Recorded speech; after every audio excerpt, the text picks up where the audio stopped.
Jesus loves me, this I know, for the Bible tells me so. Mbese ntimuzi yuko imibiri yanyu ari insengero z'umwuka wera uri muri mwe uwo mufite wavuye ku Mana, kandi ntimuri abanyu ngo mwigenge.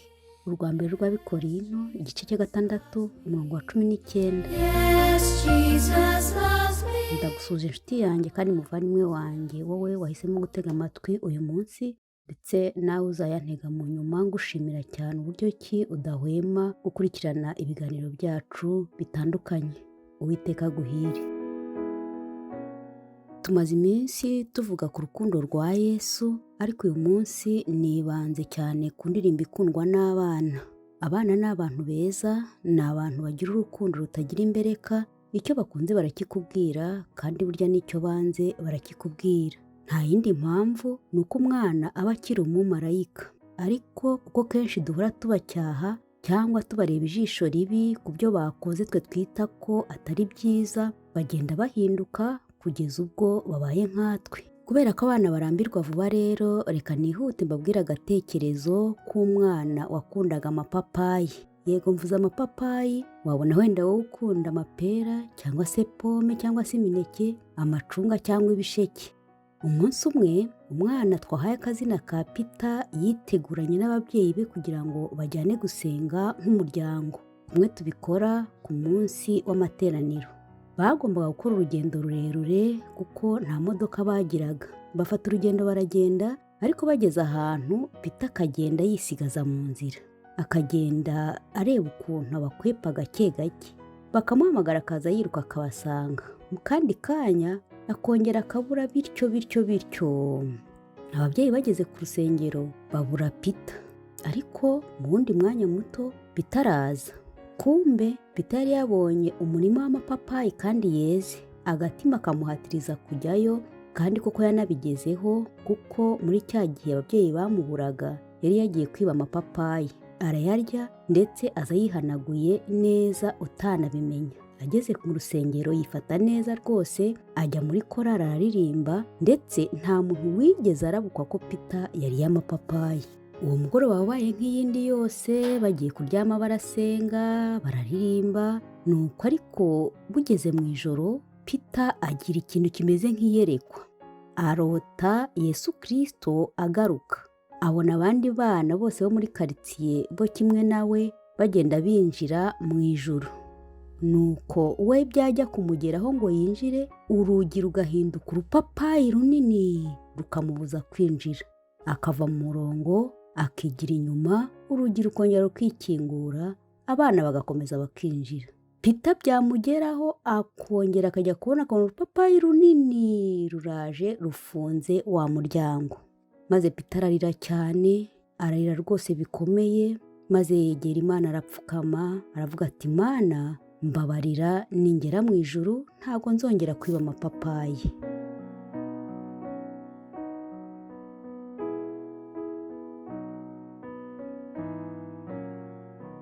Uyu munsi indirimbo dusobanura yitwa Urukundo rwa Yesu. Ikaze. Urukundo rwa Yesu rwageze kuri twebwe.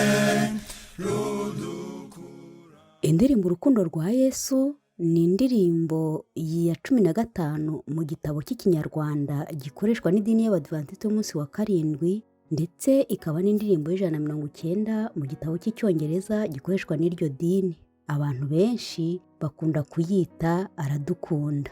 Ni indirimbo igizwe n'ibice 5, aho icya mbere kitubwira ngo urukundo rwa Yesu rwageze kuri twebwe, rudukuraho rwose urubanza rwo gupfa. Iyi ndirimbo ni indirimbo idushishikariza gukunda bagenzi bacu. Mu gice cya 2 ndetse n'icya 3, aho icya 2 kitubwira ngo abatari bahabwa ubugingo bw'iteka twihute tubabwire urukundo rwa Yesu. Naho icya 3 kikatubwira ngo kuko yaradukunze yadupfiriye twese, natwe dukunde dutyo abakiri mu byaha. Nta washidikanya ko iyi ndirimbo umwana wese wagerageje kugera aho basengera mu itorero ry'Abadiventiste y'umunsi wa karindwi azi iyi ndirimbo. kuko ni indirimbo ifite injyana nziza, ni indirimbo ifite ibitero ndetse n'inyikirizo byoroshye gufata mu mutwe. Amateka y'indirimbo tuyasanga mu gitabo Kuririmba usobanukiwe kuri paje y'169 ndetse na paje y'170. Mu by'ukuri se iyi ndirimbo yabonetse ite kandi yabonetse ryari? Uwayanditse yafatiye ku magambo twahereho hejuru mu Rwambere rw'Abakorinto igice cya 6 ku murongo wa 19 havuga ngo mbese ntimuzi yuko imibiri yanyu ari insengero z'Umwuka Wera uri muri mwe, uwo mufite wavuye ku Mana, kandi ntimuri abanyu ngo mwigenge. Yanditswe mu 1859 igera hanze mu 1860. Ari nayo ndirimbo bivuga ko yarushije izindi gukundwa n'abana ndetse n'abantu biyegurira Kristo, nk'uko tubisanga muri Mariko igice cya 10 umurongo wa 16 hatubwira ngo arabakira abaha umugisha abarambitseho ibiganza. Aya magambo yanditswe na Anna Bartlett Warner wavutse mu 1827, avukira New York wo muri Leta Zunze Ubumwe za Amerika. Papa we akaba yari umunyamategeko w'umuhanga. Ubundi amagambo agize iyi ndirimbo yabanje kugaragara mu gatabo k'akanyamakuru kanditswe na Suzana mukuru wa Anna. Mu Kinyarwanda tugenekereje ayo magambo yaravugaga ngo bivuge kandi ubishyireho ikimenyetso. Uyu Suzana we yavutse mu 1819 hanyuma aza gupfa mu 1885. Se w'aba bana ntabwo yabanaga na nyina. Amaze gupfa rero abakobwa be barakennye rwose kugeza ubwo babuze ikibatunga. Bahitamo gukora umurimo wo kwandika ibitabo. Wari umuhanga wo kwandika yari Suzana. Ana nawe yanditse buryo udutabo twinshi tw'utunyamakuru twinshi. Mu 1858 Ana yanditse ibitabo by'indirimbo zivuga iby'itorero riri ku rugamba.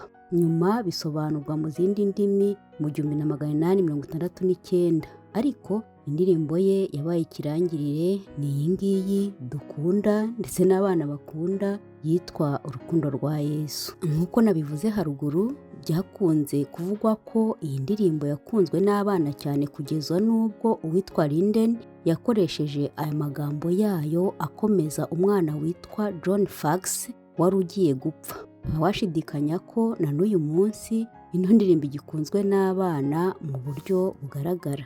Iyi ndirimbo kandi yageze no mu bindi bihugu mu gihe gito. Abamisiyoneri bajyaga bavuga ukuntu iyi ndirimbo yatumye abana benshi bo mu bihugu bitandukanye no mu mico itandukanye bamenya Yesu. Ni imwe mu ndirimbo muzajyaga zigishwa abantu bamaze kwiyegurira Imana nk'uko nabivuze haruguru mu bihugu bitandukanye. Aba bakobwa Suzana na Anna bari barize cyane kandi bari n'abakirisitu rwose bitanga. Ubuzima bwabo bose bwarangiye hafi y'uruzi rwa Hudson, New York, ahantu hatuje kandi hiherereye. Bari batuye hafi y'ikigo cya gisirikare cyitwa Military Academy West Point hariya muri New York. Bakajya bigisha n'abo banyeshuri babaga baje kwiga ibya gisirikare. Iyi ndirimbo itwigisha gukunda bagenzi bacu nk'uko nabivuze. Iyi ndirimbo yakunzwe n'abantu bo mu madini atemera Kristo, nk'aho abamisiyoneri batanze ubuhamya bw'ukuntu bumvise abana b'abayoboke b'idini rya Buddha muri Hawaii baririmba mu nsengero zabo bati Buddha aradukunda, Buddha aradukunda mu 1954. Ibi wabisanga mu gitabo Kuririmba usobanukiwe kuri paje yaho ya 237. Ijwi ryayo turikesha uwitwa William Bradbury. Yayikoze mu 1861. Yavukiye New York ku wa 6 kwezi kwa 10 mu 1816. Yari umuyobozi w'indirimbo n'amakorari mu matorero y'Ababatisita Iburasirazuba. Icyatumye amenyekana cyane ni ibitabo by'indirimbo yakoreshaga buri mwaka, aho abana barenga 1000 babaga bateraniye kandi bambaye impuzankano maze bakaririmba indirimbo William yahimbye. Kuva mu 1841 kugeza mu 1868 apfa, uyu mugabo yari amaze kwandika indirimbo zigera kuri 59 zirimo indirimbo z'idini ndetse n'iz'isi. Iyi ndirimbo ya 15 yanditswe na Anna nk'uko twabivuze haruguru, ariko igice giheruka cyongewemo na William.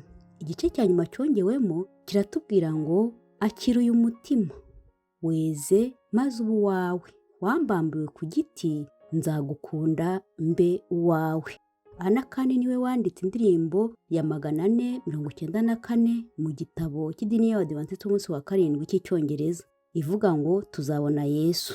Hanyuma mu 1915 nibwo Ana yapfuye ku myaka 95. Rya shuri rya gisirikare twavuze haruguru niryo ryamuhaye aho ahambwa nk'umusirikare kuko yari umuntu w'ingirakamaro. Abaroma igice ya 8:32 hari ikibazo kigira kiti mbese ubwo itimanye umwana wayo ikamutanga ku bwacu twese izabura ite kumuduhana n'ibindi byose. Dutangira twahereye ku gatekerezo k'umwana witwa Peter wabujijwe ijuru n'akageso. Niba twavuga ko ari ukwiba amapapayi, niba twavuga ko ari irari ryo kwifuza ibitari ibyawe, niba ari ukwiha ikintu kitari icyawe, byaterwa nawe uruhande uhagazemo. Ku rundi ruhande twabonye abakobwa Ana na Suzana batwandikiye iyi ndirimbo nziza ko uko bigaragara mbere bari abatunzi bagifite ababyeyi, ariko ababyeyi babo bamaze gupfa barakennye. Bamaze kuba imfubyi bahisemo gukora ibitabasuzuguza bo ubwabo, ibidasuzuguza ababyeyi babo, cyangwa se ngo bakore ibitesha agaciro Imana yabo. Sinzi ingeso yakubase, sinzi ubuzima ubayemo, sinzi nimba ufite ababyeyi cyangwa se utabafite, yewe sinzi nimba wariye cyangwa se utariye. Ariko icyo nzi neza ni uko binyuze mu rukundo Imana igukunda ushobora gushyira ubuzima bwawe mu biganza by'ishobora byose, aho uzabaho unezerewe iteka ryose. Gira amahoro.